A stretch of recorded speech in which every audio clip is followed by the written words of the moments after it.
Welcome to episode 111 of Toke Signals TV, where we bring you the biggest in cannabis and hemp news stories every week.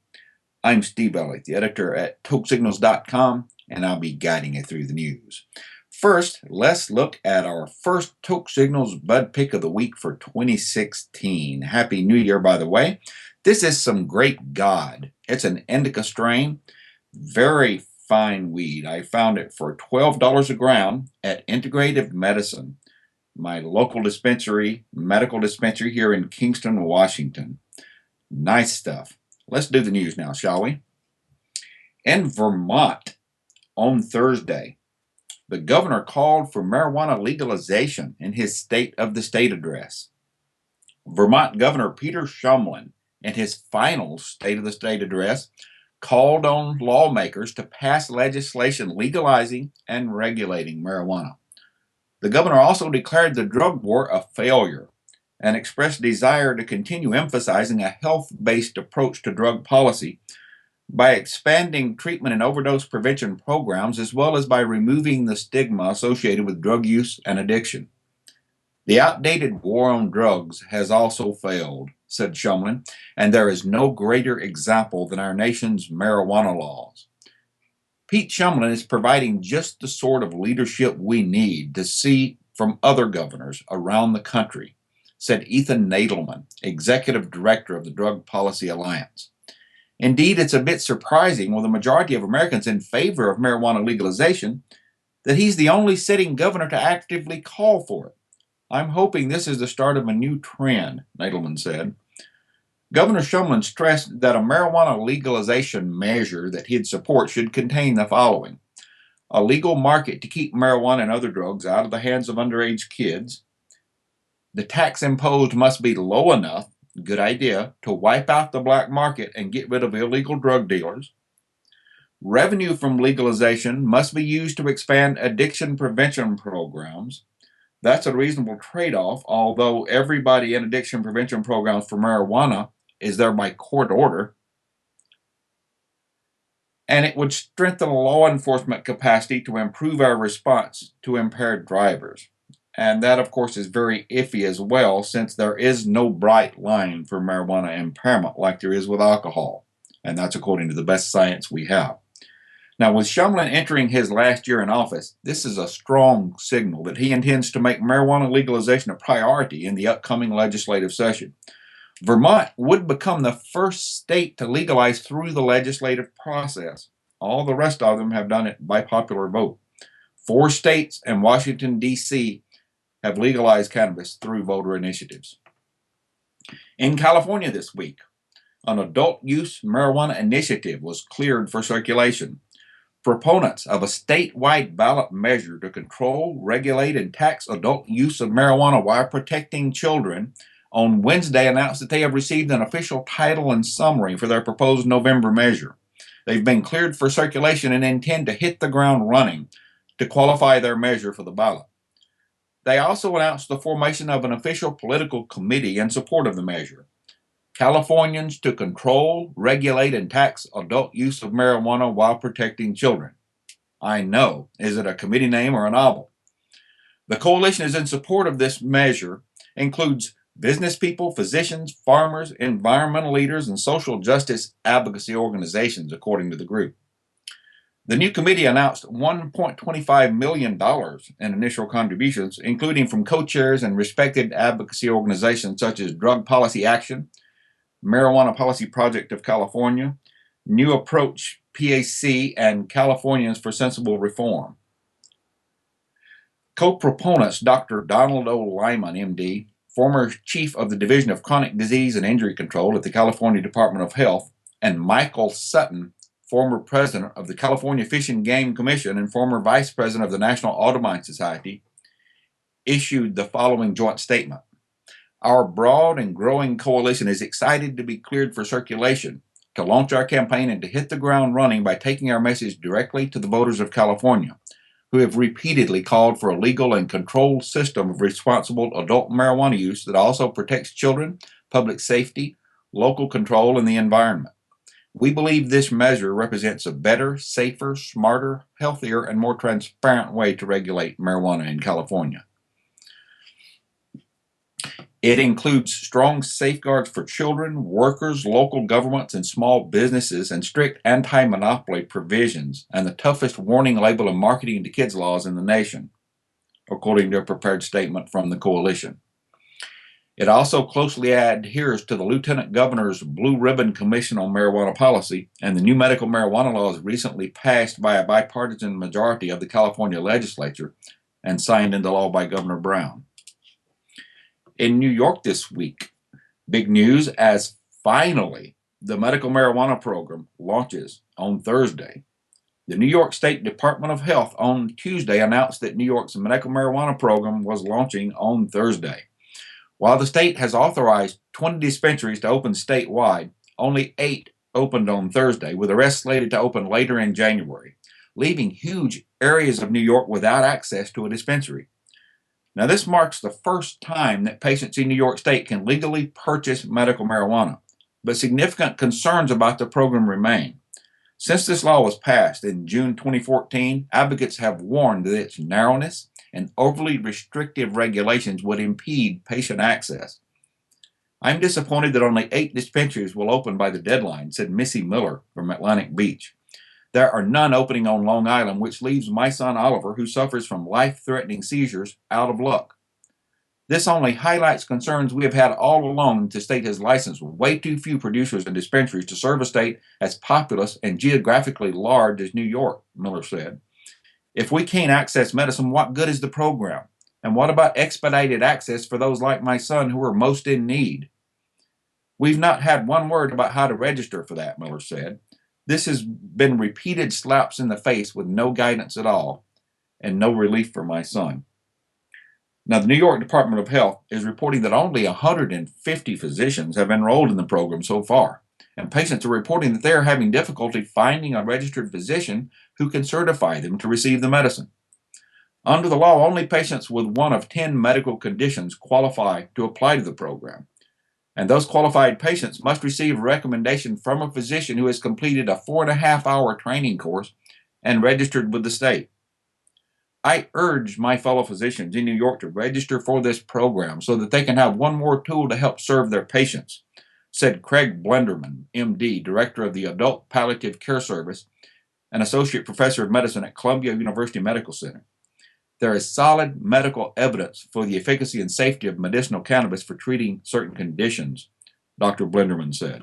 Physicians in 22 other states are making this medicine available to their patients who can benefit from it, and it's time for New York doctors to do the same, he said.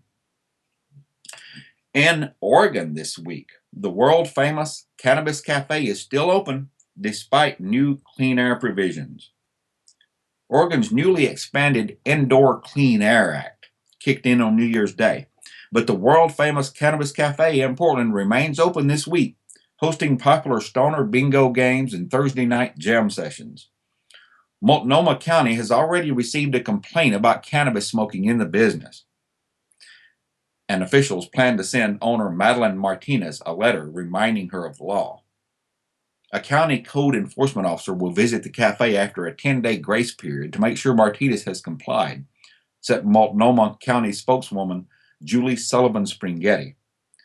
The officer could outline the steps the cafe needs to take and make an additional unannounced visit, she said. Penalties could include daily fines of up to $500 for continued noncompliance, according to Sullivan Springhetti. A county public health official dropped by the club, quote unquote, last month after hearing complaints about smoking in the establishment. Now, what kind of sore ass would complain about smoking in a cannabis club? You got to ask yourself. Anyway, that official, Eric Vidstrand, told Martinez that smoking and vaping cannabis would be illegal in their club after January the 1st. Lawmakers this year expanded Oregon's 2009 Indoor Clean Air Act to prohibit using vapor pens and e-cigs in public areas. Marijuana was added to that law, which had targeted only tobacco. The law includes exemptions for cigar bars and smoke shops, which must be certified by the state, but none for marijuana lounges, which doesn't seem quite fair since Oregon residents voted to make the stuff legal. Martinez said cannabis clubs should be added to the list of exemptions. Portland lawyer Leland Berger said marijuana activists plan to lobby the Oregon legislature this year for just such an exemption. Martinez said her club is private and therefore shouldn't fall under the new provision. Patrons are required to pay a membership fee, and IDs are checked at the door. Also from Oregon this week, 142 marijuana applications were received on the very first day. Monday was the first day for license applications to enter Oregon's new recreational marijuana retail market, and the Oregon Liquor Control Commission had received 142 applications by 8 a.m. Tuesday morning. 75 of those applications came from growers, most of them planning operations in Clackamas, Jackson, Lane, and Multnomah counties. Oregon doesn't plan to cap the number of marijuana licenses it will issue. According to a report from the Liquor Commission, the state will issue a total of 850 recreational marijuana licenses by the end of next year. Applications are being accepted for marijuana processors, wholesalers, retailers, producers, laboratories, and researchers. But as of Tuesday morning, no labs or researchers had applied, according to the Liquor Control Commission. The counties with the largest number of applicants so far, according to the Liquor Control Commission, are Multnomah County with 30, Clackamas County with 18, Jackson County with 17, and Lane County with 16 applications. In Michigan this week, a group has formed to repeal marijuana prohibition. A ballot question committee has been formed to make use of the cannabis hemp plant legal in Michigan and repeal marijuana prohibition. Abrogate Prohibition Michigan announced it is driven by the need to repair one of the most ineffective and damaging policies introduced by legislators in the last 50 years, the prohibition of the cannabis hemp plant. Abrogate Prohibition Michigan is very different from all other efforts because the group is proposing an amendment to the state constitution, repealing all prohibitions on the cannabis hemp plant for use by the people, business, and industries alike. The prepared statement reads, the proposal does not allow for any excise, luxury, or sin taxes, nor allow fines or any other penalties whatsoever for the use of cannabis hemp plant by anyone in the state. Abrogate Prohibition Michigan's petition was approved by the Board of Canvassers on December 29th, and the group said it is prepared to kick off the signature campaign in about a week, finishing the 180-day campaign just after the July 4th Independence Day holiday in time for voters to address the issue in the 2016 elections. Cannabis hemp prohibition has damaged the economic, social, and political health of the state and will continue to leave those problems squarely on the doorstep of every citizen to be put again upon the backs of our children like it was once dumped on us not so long ago, said group founder Timothy Locke. Prohibition of the cannabis hemp plant violates a free people's most basic right, being the right to self-determination. Abrogate Prohibition Michigan looks past the surface and digs down to the roots of a number of these problems in the state that it still faces today, Locke said. And it will continue to stumble over prohibition for decades more should we not do what seems impossible for the state itself to accomplish. As we turn into the 79-year anniversary of Prohibition, there is little else one can honestly take away from the situation, Locke said. The proposal allows the growing cannabis hemp industry to take root that the current prohibition legislative laws keep illegal, killing economic growth, development, and innovation. In California, or a California deputy at least, was arrested in a $2 million Pennsylvania pot bust. A deputy sheriff who worked for a Northern California anti-narcotics task force, of all things, got caught in a $2 million marijuana bust in Pennsylvania last week. Now, what the hell is a California deputy doing in Pennsylvania with $2 million worth of weed? Authorities are now trying to figure that out, and they're also wondering if any of the cases that Deputy Christopher Heath worked on have been tainted. You think? Heath, along with another man, 31-year-old Tyler Long, drove across the United States to deliver about 122 packages of marijuana to someone in West Manheim Township, Pennsylvania, according to police. But the cops had been tipped off, and they stopped the car around midnight on December 28th. The two men were arrested along with a third man in the vehicle, Ryan J. Falsoni, 27. In addition to the cannabis and cash, cops found Deputy Heath's badge and his duty firearm, according to David Sunday, the York County Chief Deputy Prosecutor. The Pennsylvania officers didn't know before the arrest that Deputy Heath worked in law enforcement, Sunday claimed. Details about the bust were announced by York County District Attorney Tom Kearney and reported in local newspapers. One has to be both saddened and angry when you hear of something like this, Kearney said.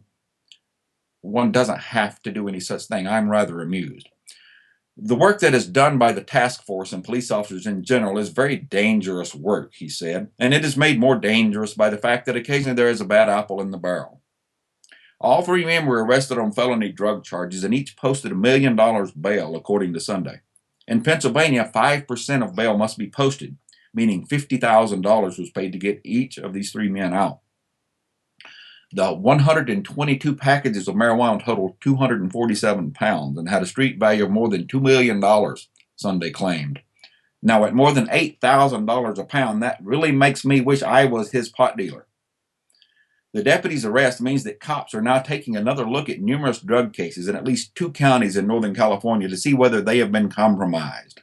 Cases that had seemed bulletproof suddenly look quite vulnerable. And when they're pot cases, that's a good thing. As part of the Yuba County Sheriff's Department, Deputy Heath has worked on the Net 5 task force against illegal drug use, possession, manufacturing, and sales. He worked for 3 years on Net 5, investigating crimes and serving as a witness, including in at least one federal case. Earlier this year, Heath traveled to Waco, Texas, to testify in a federal case against a man accused of helping to run a family marijuana trafficking ring. Heath testified one of the family members bought property in the Yuba County foothills and grew marijuana there.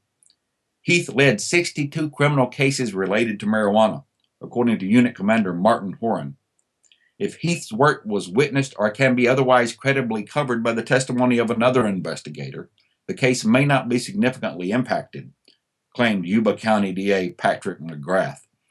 In other situations, the case may be tainted to such a degree that we cannot proceed, and the case will be dismissed. Oh, shucks. McGrath said Deputy Heath's bust triggered an awful lot of work and prompted a feeling of real deep disappointment. Yeah. Heath is on administrative leave from the Sheriff's Department pending an investigation.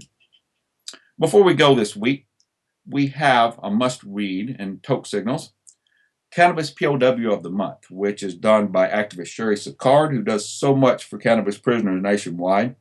James Tranmer is serving 35 years for marijuana. Now, a vindictive judge, after she heard Tranmer say, "I'm an unrepentant ganja man. I refuse to accept any criminality regarding marijuana," she sentenced him to 420 months in prison. That's 35 years. Tranmer is a true hero of our movement. He has never wavered from his convictions, despite having the full weight of the United States federal government thrown at him. If you want to read about this brave man and how you can write to him in prison, help to lift his spirits up, and possibly to get him out, that's our ultimate goal, visit tokesignals.com and check out Cannabis POW of the Month. Until next week, stay lifted. See you then.